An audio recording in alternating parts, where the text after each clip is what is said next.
Abushamu kwa badeba ala media Ghana na enano na hu video bi na me rapo. In fact, Ghana yenyan ye hu because emre bi enchaye ni be video bi about Galamsey. Galamsey say edit wo men adia MPP edilusu votes pano Galamsey. Galamsey edu wo men nya. Galamsey ese wo men obi bewo na Galamsey nsuenti no ne ba ne nsa no etumi dani insia wa bre nim senzatia wo enke ye num obi betuma na anipa ne nipadua kwa no na ebi mi ho all in the name of Galamsey chemicals afrafra yensuo ema yenom afrafra yenua ne yedi ene nipa nyinche ene 40 30 28 na wowu yeso obi nya heart attack obi nya away obi ni nyina kidney problems ado so Ghana nyina Galamsey edi muntinti man China for we no mababe go mani gitingiti omaja omo ne ho no mababe tu ye ni good no mabesa asase na yensu no ma physical de akodi akwesi omo man na nya ne yete ha na ye bre ebe akra no na ye tonsuo efire abrutire na bia ha yete yo man mu ensuo nya ye na nanso instead of say yen personal interest any say yen dream obi ehunti no nipa no feel so what kuro kese wono pipe nini na wati kuro ketua mu na wono no onya access to pipe na ne de ni fom zuo na wono no na wakoye Galamsey na wase nsuo no na wonya de wono fi se wonya de wono ntini na wase de ewo honom na ase na wose wokonom ne saa na no so the problem dia bre no eni etwe ni dia ko Insura FM na Jantuah oye morning show host wo anopia wayi video bi na mera ho ne dika yengo he video ni mra ne eba ya beto ye bo ase ya bebo ya adwene American for Security and Tech Solution Service Enfamount so we rumaku bi wasi a factory and as a company now per se security yet tie so per fence wall say ye electrify or fence no Enfamount na yen say ye ma a CCTV cameras I be twa honum nyina na solar panels a beboa say light crack offer wo honum endum na light be gina 24/7 me can for Security and Tech Solution Service the amount from na enu eni adwuma from 0244 571 977 and 020 670 9117. They say in the Nyadwano, I feel na assassin way. Nano Zawoti, dear Fatusumami. Nano tea, say, by your neighbor, dear Nin toast in Asifono. Say, a wood robe brababe gumumo, Sawati. And to me, a basaya. Me mpese meka bebre because se me kaye se ye kaye se multimedia kaye ye ka kire se Galamsey na mo se mo mfa ho no enye problem ba be kwakoto intos no wakagetia na edwoso ene ayija market sa intos no Galamsey nso ni bi ewom cadmium ne lead ne mercury ne mema ye liver ye brebo ne ye kidney niama ya yare no ebi wom na ye kan ho asem no mo say ye mfa ye nsam no mfiri honko enti samre ya bayire a ye die enioma wuwom enioma ye ahwie enioma wuwom ade bia ye die awuduro dodo na wom a ye wie ye ne yanka ho hwe na ye die ye nyina ye ewu a afi obi di 50 years anu awu ye se ne ho dendenden obi di 40 years anu awu obi di 30 years a ye se efia baifo ne kun no a ye refi se liver ne heart problems ne sa nyoma no eye nyoma fu na ye tena se a ye kan wansem a yanka ye ka se yenyai ye se yenyai no na aduru ba bi aduri Insura FM Inti dia asem na woken critical part method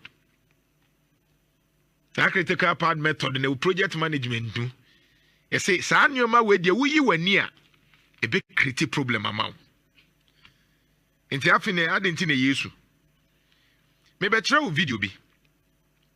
video no eye China ni a watimi ato maame bi asase na abrante ne ye Ghana ni nti well, ya man ya hand is on first excavator in G assassin so. Ene hano. Eno ka ho asem. Bra Facebook. Ne nka ho asem.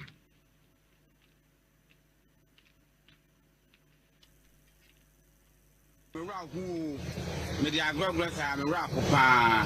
Chana put me up to me abere wa we. Asasi ho. Anu fu. Me tiska mo na me rap ma edwuma ne kura ye kura nya me de me ni machine ma akwala ha edwuma ne kura nya me de abo me yale Mammy, but what's me out to fool and to see? Eh? What's my to fool and to see? Me pacho bra Facebook na ebehwe bi wo de behwe ade ketwa bi abrante no ya haino o ye Ghana ni ba China ni na aton wato asase na to asase na o dwe nu asato maame no nioma na odi ye afu no wato afini ho sikafie bi no de ma ye nana because a common critical path method away asase we the assassin that who bantu funu kan ho fu me say na me tis come the ma bere wa no me ra ho eduma kura nya me de me de machine na ma akwala ha eduma no kura nya me de abo me yale ma me abere watimi ado fu anti sei watimi ado fu anti sei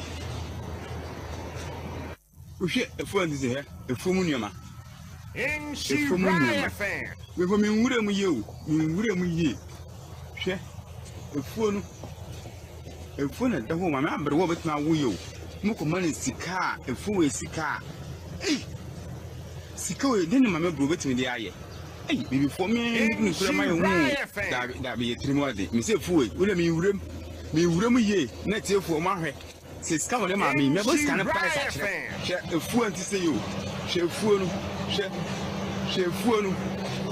The fool at the home, Mamma Bro, Mamma Bro. She right. What just can't see? Come with Jenny Turner for his couple to and so she some of the Mamma Bro. Hey, if we're at the home, at the whole Tika Banting body, we, Mamma Bro, I will do it for so. Not once I seen a much more as you want to see you. The moon money, Mamma Bro, one dear. Most of them are toy and take a chukman from my number one. I had you know, Missy. In your name, what do you know? All means you call me, stand on my number. Hey, never money me die. My catching up on the same money to me. I penny I got for you. I penny I got maybe one them will put in oh. Japan, dear Pan, Mamma on the row, oh, and so bad day. I can see what I call on assassin, or that can. You know, work for you, and so, oh, the plan somebody. I never say obeshe kakra. You see, na video no, me share my share bear 3 times. Na me yamare ho and the way a branch na ono ya katen so onsa asase no onso so obeye ne den onsa asase no wadi kan se wo hwe asase na wadi kan se bia kama enti oguso ese no oguso ese no and you're bold. And I read who enjoy, but what's no critical path method. Inti the enkebenya a fool no by any bunch no, well crassy a hot dear, and Quebec say would be a nimuno. Ya say no. Ubia jinisika. Nabi de bia me kasewe. Oyo hina. Oh. Ohene una wo tumi meboa na wo ton ba bewu ohene tie mi ohene ni odi kura wo te ho na wo yes ade no ubewu sika no wo gi aho se ye tu banche no ye tu banche ni firi asase no so eno na nkanyankrom pompen ye tu banche ni bia na wo yi ba ko atu o veins aho ye tu banche na banchina e wasan kema ya duane di no wabra no enti ohene na wote wo na asase no munyina mo kabo mu se mo ton na mo de aye Galamsey no ye tu banchini bia ho na mo nso no ni bi tutu the way ode ade ni bomu no se ode excavator ni bo asase ni mu a na mo nso monsono ne moyam no ye de bomu saa so enti sika no oje ye na no wo de bekwa akɔhwe wo na ase atatai no aha because ube wuntem so aha enti no problem banchene do mesen no brode no meche wagye sika ne de ba meka hye awurade animunyam se ene mahu bebree nsem na ya na meka no eba mu bebree nkofo mu excavator aka ahemfo bi omu yare saa ne yankopɔn me saa mpaebɔ no na ya am na mebɔ awurade bekum maako bekum nyinaa maako mo am ye Galamsey menka small scale mining me support small scale mining but we ye Galamsey ɔhene bia wagye sika eye Galamsey odi kuro bia wagye sika eye Galamsey medical kaba me ka kyerɛ wo sɛ me mpaebɔ ade bia me sɔre anopa mebɔ kyɛ nyankopɔn monsoro no saa na bɛyɛ banchi na yetu asen no saa na monsoro no nso bɛyɛ munya hoto sika no bɛgye 1 billion na obɛgye ni nyina bɛhwɛ ho yare na wasa akɔbɔ besia bosen kra no untimi ntua ɔhene nti wo de fa utumi ne ton sɛ asase no ubewu you will die ubewu ɔhene ubewu o de ase ho ntɔ wo de bɛhwɛ o yare nti wo de gye sika no ho ne ensa asase no jisika ni free China ni no ho ne ensa asase no ubewu oho ntɔw sika no gia emfaso bi amma meka kyerɛw sɛ musimu nsuro hwe meboa ɔbɔ ade musimu nsuro na kɔgye nkrata na ye ne ye nso aye problem kɔgye nkrata na ye a aye problem yes China phone timi nye small scale mining enye omodia oso wagye sika na de ama China ni no de excavator say no enti na abrewa no sesei ogye sika ni wi ade aka no onko he no akwa akodidi yenso ewo kroma na nanka sebi kronketua mu ne nya brode ne banche ne nasefo no sesei no mo say no na yenso enya mercury any liver problem si enya brebo na woni wabusiafo nyina nso benya biu si enya kidney na sesei yenya biye ya ye dia yenya kidney ya yewu no woni wabusuafo wankasa wo yire ne wo mma obia nso benya kidney liver problem ni biu saa na ebeye ohun ye dia innocently because me sorry anopa kwasia da me kwa ejoso market ne makwa akoto me nioma me mbusa sesei intonto so ne nyaado an me di biu enti se me dia me nya problem na me manu nya problem no nso benya bi moho o de ate eda no betrema to cars ne de cars na wutim no ebi benya accident cars ni bi besei edan na wutim no unya hoto o de ase ha enti wo de ye de o ye no obia ne won ka hwe obia ne won ka hwe ohene obia odikro obia ne won ka hwe aho sika no de agye na se nkofo nioma se nsuo no ye de wo ye ntimi kra ma ye hwe because na wotumi ma me ka kyerɛw se so soro gye nyankopɔn ti ase ubewu bi ubeyare bi ubenya liver problem ni bi kidney no benya bi ohun to bi sika no be jode be hwe ho yare sa ohun sa be yira sa ohene no kra no na be soro efi akonya no so enti we ye nka hwenkyere mu bi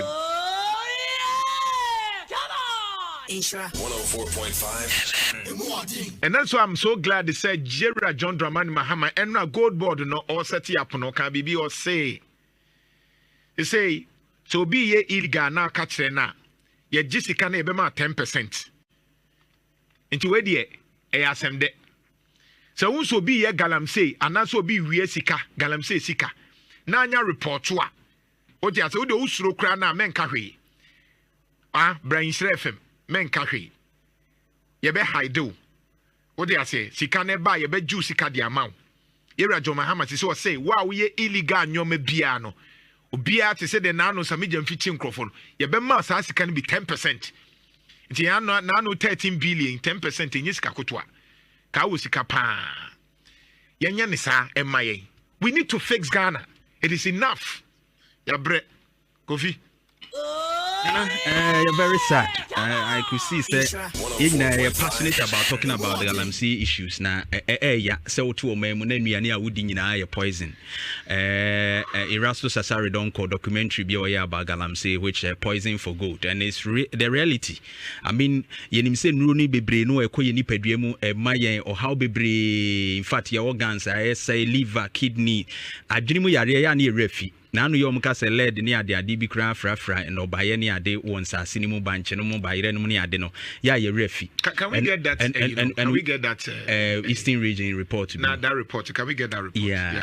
Ewo ho anana chere se sa lead ni ade ade no when you know say lead no so no some of these poisonous metals no ekọ nipadua ni mu a etimi kra ma adwene mu yare ni ohaw bebrebe omokra anyim kra na ye very dangerous, and we are looking at all these things ye de ani na ehwe and now can critical part method ho asem as ye mpanimfo ye nsusu ye na ade ehia na ehia yen.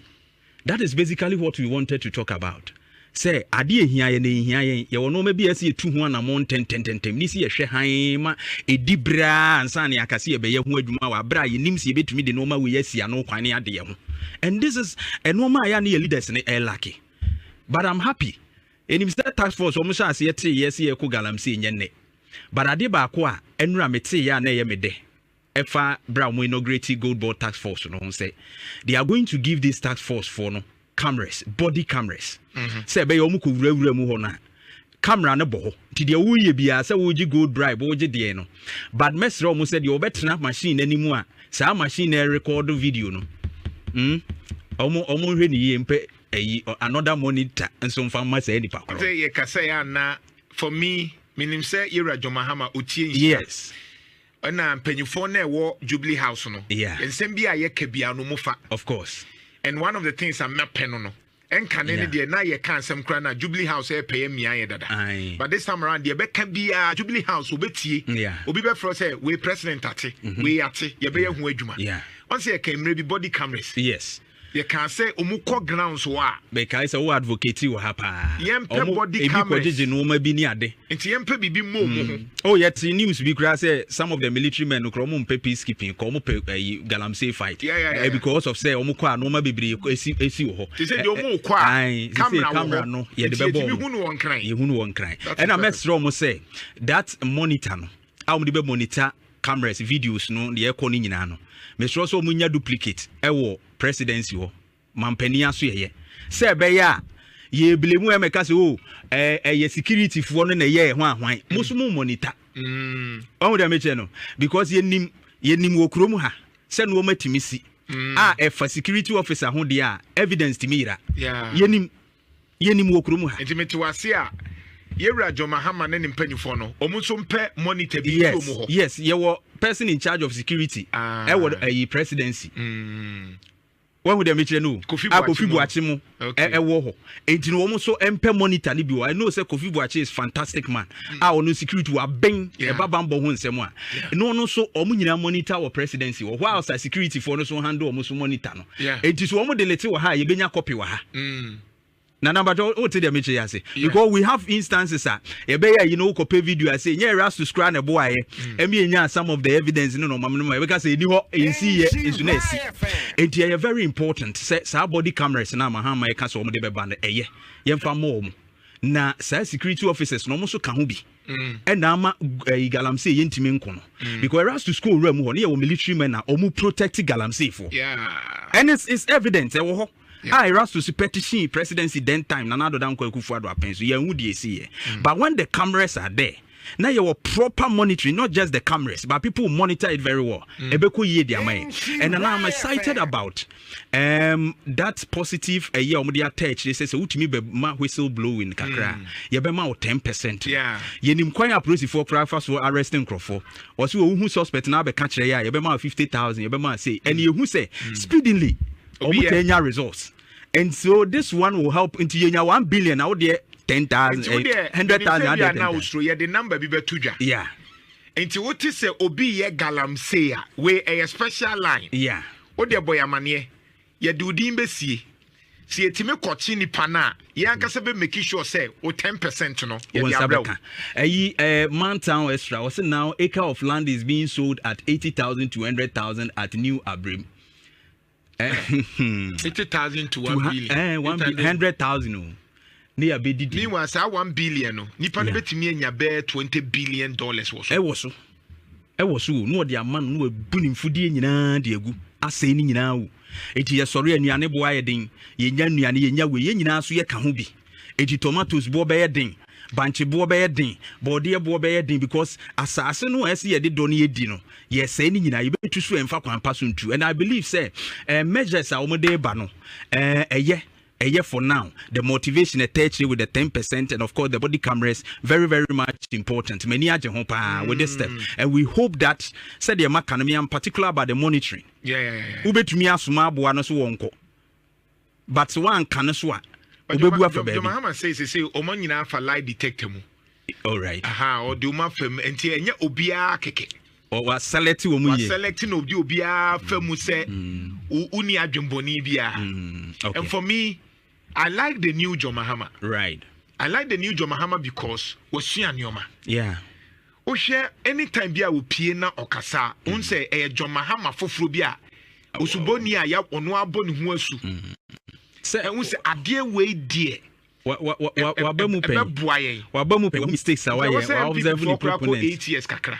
Say omotune fie 8 years. Because 8 years addition ye change 4 years. I think so. I said they all can say 8 years addition e wo position no. Yes saying 4 years addition. Because 4 years no imagine say MPP for all of a sudden yes adu mobile omu Ghana for. Omu feel say o see e call ye na e patch on e buy. What you say? Okay. But there was say I was say your G6 ni be free NDC for her. Okay. Emma MPP for 2028. Na a bridge gap no. Okay. It's MPP 2028 no. I was a Ghana for G6 ni kakra. Emma MPP for. Bayan Tom MPP. Nanka NDC for na to. Na NDC for no to so na we mu nkosua de 8 because omu sua de 8 so mu hu nyansa. More. Okay. Because Dormahene enkwada asem na odi ye na anu no.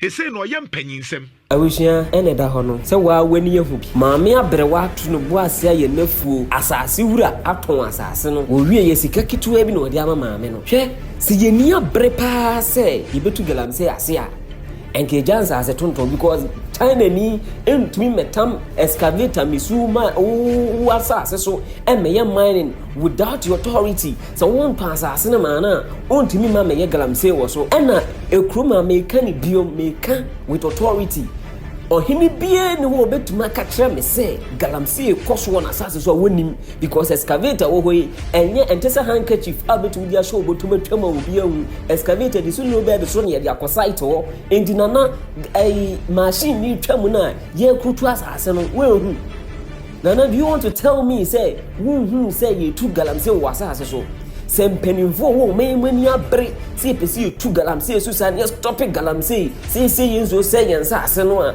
e wasa hemfo no do mo jim e wasa hemfo no emma mo homne so ahem na ka wasa ohini bia Galamsey koso wasa ase we say tu because you can't tell me say Galamsey koso wasa ase unimu hwe unim hu bi because omdi ka ba be fa ho e be di permission ho no ma ko start Galamsey no China ni ndimi masa ase no so ma be Galamsey wa abra wo ohini unimu hwe ohina ahemfu binum ene matiti krom mo dwe mo nko am ho adipa bonesem mo ndwe oman no ho se nya mo mafu be yekese mo be didi amengo na munim se onua be kwa ho kire mu oman timemfo ne be kwa ho hiehie mo ne dia mo nwe ho ba wo de wo adwen se wo sika wo obetuma koto nsuo na wonom na wonam abonten na koto aduane wo abonten na wo di nsuo na ye de ya aduane wo ni ba bi nsuo ni firi ayefo no pem wo mo so ayefo hini bia Galamsey koso wasa asubia no emvro ho hene if say won deserve so you leader we a bad leader if you really want to put stop to Galamsey ejemu na wase mo yes adwuma no eganya president because ono wote wono say Galamsey koso wasante mem ha say ya oto wonu huyu but asante kuro na Galamsey koso ohene na ho wunim wo ya we wunim say Galamsey koso so it's all right to put up to it if you know nothing about it but because of say ya ba nya be kakra mamu na ya ma abrofo we no mani ngetengetu no mabeto ya adwene o ma be slave ye ni ntino kakra bo de be mo bia no na wani age na wo heni tipo nkoso na waje wonu wa hemfo nketo no na ma chene madi na mo sa asase na asase no senge yese na nka wo ba beto empenimfo a ehwe asase no so ma wo ba beto yese ngomo ton asase no se na nka wo hena ba beto Jantuah ni o mani ye enye government no kwa enye strictly say president no ane betuma ye o mani ye nyina ye ka ho eye ye suban ene ye ne ye na be mo man ye emfa ho ne president ne be ye for ye den na say ye ntimamufo ne ye to o mani mu say nye ye ready say ye be boa na ade bia ne wa ya ebetuma ayeye enje ayen fo mesramo nananum me pamocho say monije say Galamsey nyentu ase a mo na wo se mo start wo so mo Ghana be ni abra kwate hu blue water gas ni ade enkwahwe se mo mansori a if you say Galamsey odimi go so wa sa so wa abra be ka che me se wini ho hwe se wa ma ho kwan a obi ntumetu Galamsey e wo kuro so haya ala media Ghana for adwen chere to be ba making kan e de ama